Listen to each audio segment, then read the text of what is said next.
Welcome to this GoBright user video. In this video we will demonstrate how to add a pre-registered visitor. As a standard user, I've got access to the visitor area.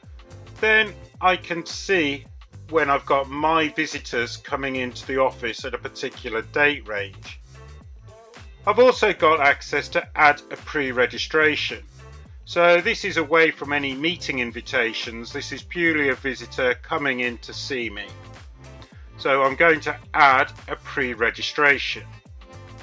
If you had multiple offices that you worked in, then you'd have the choice of office where the location for the visitor to come to would be selected. We have a type and we can make a choice. So the administrator would have already set up these types, and so we're going to say we're just a standard visitor coming in.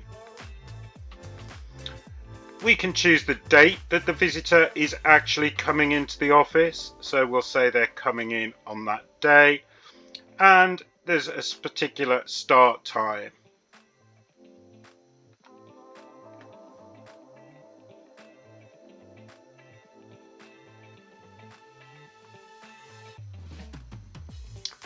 I can then give the name and we can give the email address.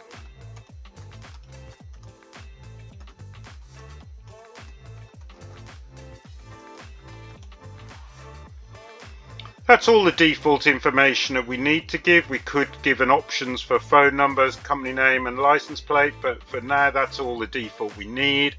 So all I have to do is click save. And if we want to check all the details are entered, then we can just go to that particular date range and we can see that the visitor is there.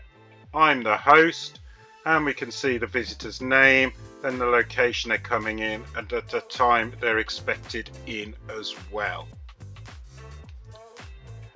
So that's how we can add a general visitor into the office via the GoBright portal. Thank you for watching this GoBright user support video. If further support is required, please go to our website gobright.com and visit our help centre.